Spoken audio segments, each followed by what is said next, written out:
Hi, it's Chef Alison from Ends and Stems. We had an amazing event the other night, a live virtual event with stopwaste.org and Climate Solutions. And we got a lot of questions afterwards, but we didn't have time to get to more than a few of them. I think we had almost 200 questions. I love a live Q&A, and I love hearing what actual questions you have about sustainability and reducing food waste in your kitchen. So I'm going to do this as if you're all here with me live, and I'm going to read some of my favorite questions and give you the live answers. We've got a lot of them and a huge range. Okay, so here we go. The first question that came into was, is it safe to eat packaged salmon that's more than 5 years old? So this also relates to another question further down about how much can we trust expiration dates, or how do we know when things go bad? And you'll see this pretty much on any talk about reducing food waste, is that expiration dates are largely marketing, or therefore producers to know which batch of food was made together at the same time. So an expiration date, except on infant formula, that is literally the only exception, is nothing but a guideline. It's for the people that are actually packaging the food, or maybe for grocery stores to rotate, but it's not actually an indicator of safety of the food. So we really just have to rely on our senses. So does this smell off? Does it look funny? Does it have anything mold or anything growing on it? And those are the places to start when determining if something is safe to eat. Sometimes the use by, best by, sell by, consume by, freeze by, sometimes that might indicate peak freshness. So something might not taste quite as good or fresh or vibrant if it's past that date, but it certainly does not mean that you will get sick if you eat it. So I don't know how this salmon specifically was packaged, but my guess is that if it's in a tin and the can is undented, or, hasn't been stored out in the sun or something, it's probably okay to eat. Will it be the best salmon you ever had? I can't really say, but it's most likely not going to make you sick. And one of the most important things that we need for systemic change to prevent food waste is some sort of standardization of expiration dates, so that people can kind of lay to rest all their concerns about eating it. Okay, that was a long one, so let's keep going through. How do you incorporate frozen, saved, rescued, and preserved items into your meal planning to ensure that they don't get lost in there, i.e. putting things in the freezer? This is a great question. I talk about this a lot when I talk about my process of meal planning, which kind of goes in a circle. I would say every third week or so, start your meal plan from what's in your freezer. So open up the freezer, see what's in there, and think of your freezer as temporary storage. Even though it's more long-term than your fridge or putting something not in the freezer, don't think of it as something where you're just going to put it in there and forget about it for a year. Most things taste best out of the freezer if they've only been in there for maybe 1 to 3 months. So start your meal plans from what you already have in the back of your cabinets, in your freezer, and just make that part of your process as the first step. So if you look in your freezer and you see you have lentil soup, put that down on your items that you want to be able to use up this week or next week, so that you're more consistently rotating through things. Same as if it's not leftovers. Let's say you have half a bag of frozen cauliflower, or even frozen chipotle paste that you want to use. Put those things on your ingredients to use up list at the very beginning of the process of writing your meal plan. One of my favorite questions actually kind of came up twice about bell peppers. And the question was, do I discard the seeds and ribs for no reason? I vaguely remember my mom telling me. And then how much do you cut out and discard? So the ribs are absolutely edible. They're not going to hurt you to eat. They just don't taste like much. And if they're really, really big, they might have a spongy taste that is not your favorite. And then let's say we're going to make a beautiful raw vegetable crudité platter. They won't look as nice. So if I were cutting up a plate of raw vegetables and dip, I would remove more of the ribs so that you just have the really beautiful, colorful pepper. It looks watery and crispy and vibrant. But if I were going to saute them, dice them, put them in a soup or a chili, or if I were going to make stuffed bell peppers, I would really only remove a little bit of the rib and definitely the seeds. Again, the seeds are completely edible, but they taste really bitter. So when we're talking about reducing food waste, we don't have to take it so far that you must also eat the bell pepper seeds as well. You can definitely get rid of them. Any tips on organizing one's fridge so that you're always aware of which perishables are available? Stopwaste.org, stopfoodwaste.org is the actual website. They have a great resource where you can print out these cute little flyers that say, eat this first.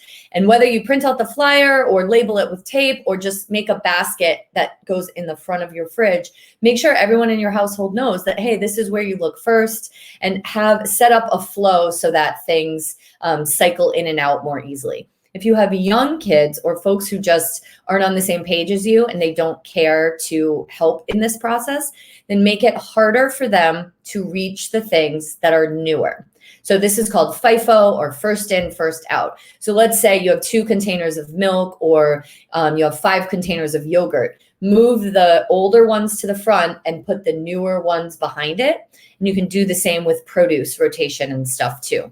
If you have strawberries that need to be eaten up today or tomorrow, maybe slice them and put them in a container up front. So somebody with less motivation to care about waste is not going to look in there and choose something other than the strawberries that might have a longer shelf life, because typically we're creatures of habit and we like to do things with the least amount of resistance. If they see it up front, they'll grab it. And then again, whoever is meal planning or deciding what's to dinner can just stay really in tune with what's in the fridge and make sure to put those things that are going bad or near the end of their life up front so that you plan those on your meal plan, but let something else that can last longer stay till next week or later on in the week.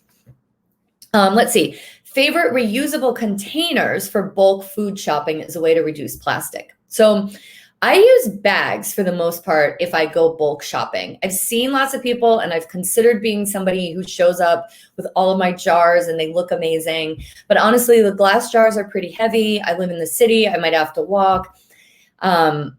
For me, it's just easier to use bags and then bring home the stuff I buy in bulk and transfer it into jars at home. I do have a bunch of lightweight, small, like almost like flour sack canvas bags. You could use produce bags, occasionally. Despite my best efforts, they do occasionally end up at my house. But as long as we give them a second or third life, I don't feel too terrible about them. We have to balance everything with trying our best and making the changes when we can, but also not individually driving ourselves crazy with, feeling really like you failed just because you let a plastic bag into your house. It's bound to happen. So if I have them, I at least put them to use. So those are my favorite things for bulk shopping. I do have a lot of glass Pyrex containers, which I like a lot for storing leftovers. I use a lot of mason jars for storing leftovers. And I save my jelly jars, and those are my favorite things for putting spices in. So again, I'll probably buy spices in a bag, or maybe if I'm only buying 1 or 2, maybe I would bring a little jelly jar to the bulk spice bin to buy it there. Let's see. What is the most impactful action for preventing food waste? This one, obviously, great question, my favorite. The number one thing to do to prevent food waste in your own home is to bring less food into your home. It's really easy. It saves you money too without even trying. So most of the time, if you're wasting food at home, you just have too much food at home. You might go to the grocery store and think that you're going to buy asparagus for dinner and cucumbers for salad. But then when you're walking down the aisle, the radishes look amazing. So you grab those. And then you turn the corner and you remember, avocados, and you grab some of those. So if we're kind of buying things randomly as they look good to us at the grocery store, you might not have a plan for them at home, and you haven't thought through what you can actually cook and eat in a week. And that's when things tend to go to waste. So write a really great list. And then I do like impulse buying at the grocery store. Another question in here somewhere actually is how to incorporate what's fresh or on sale at the grocery store into your meal plan. So this is a great way to do it. You can have spots on your meal plan where maybe it says, Tuesday night we're having a salad, and then mark, let's get 2 vegetables to go on top of the salad. So then you can go into the store and then choose whatever looks fresh or is on sale. Same thing. Let's say you want to do some kind of grilled meat with a side of quinoa and a side of a green vegetable. You can have placeholders on your grocery list that says meat for the grill. And then when you get to the butcher counter, you can see what they're having a sale on. Maybe you'll buy pork, maybe you'll buy salmon, maybe you'll buy chicken. So you don't need to plan that out in advance if you still want to have some flexibility in shopping. But the point is to know that it's a placeholder for Tuesday night when I want to fire up the barbecue. We're going to have barbecue sauce with it, which I already have and need to use up. And then we want a green vegetable. So when you're walking through the aisle, you say, great, asparagus. I'll put that on the grill as well. Or maybe mushrooms. We'll do those on the grill. And that way you can kind of make impulse buys based on what looks good, but still connected to a plan of the day you will eat it and how you will actually accomplish that. Another one of my favorite questions is my husband does not like leftovers. I would love some tips on dealing with this. So similar to not buying too much food is not to cook too much food. So I feel like when I talk to people, there's a tendency to want to say that you don't waste that much food or that you love leftovers and always find ways to use them. But it's okay if that's not true. I'm about 50% on leftovers, lukewarm. My husband loves leftovers, so he's sort of my secret weapon because if I won't eat them, I know that he will. So I just need to think these through and figure out, know in the specific week based on what's happening that week, who will be home, who will be eating, and will they eat and accept leftovers. So if let's say it's just this woman and her husband cooking, then if a recipe calls for 4 servings or produces 6 servings, she's going to want to cut that recipe in half and get really used to and comfortable with cooking smaller portions so that you're not planning to have any leftovers. Instead of cooking a cup of rice, maybe you only cook half a cup of dried rice because you are not the type of family that's going to utilize the other half of that cooked rice. And then the other important part of that too is if you're cooking smaller portions is to make sure you shop at stores that let you choose the portion of what you buy so that you're not buying prepackaged, bunches of broccoli that might serve 8 people if it's just 2 of you and you're only going to eat it once. My other tip on leftovers is to make sure to store things separately. So if you have a meat, a sauce, and a vegetable, and then a grain, even if it's just small portions, don't put those all together back in the fridge because then you're sort of predestining them to only be good in the microwave and eaten like that. I really like to reinvent leftovers. So I don't mind that it was cooked yesterday. I just don't want the same dish over and over again. So I would store my rice separately and then maybe turn that into stuffed pepper filling. And then I would store my sauce separately. Maybe you can freeze the sauce and use that again in a week. That will make that meal easier to eat. And then also you don't need to have that sauce again in the next couple of days. So store separately. That's why it's good to have a lot of glass Pyrex or mason jars so you can easily store and freeze things. Okay, the last one I want to get to is eggs. Can you freeze eggs? And actually I'll fold in almond milk. Someone said they had a hard time using a quart of almond milk all before it goes bad. And yes, you can freeze it. It might look a little strange once it's defrosted, but it's perfectly good to drink. You can always just pop it in the blender and blend it up and it will re-emulsify itself and look great. You can freeze regular milk. I would recommend freezing it in 1/2 cup or 1 cup portions. Regular milk, once it's defrosted, is what I would use to make pancakes or waffles. Maybe I would use that to whip into eggs to make scrambled eggs. It would not be my go-to for a bowl of cereal because it does look a little bit weird, but you can absolutely cook and bake with it without making any other changes or substitutions. So freeze in small portions, make sure you label it and use it. So eggs, you can absolutely freeze eggs.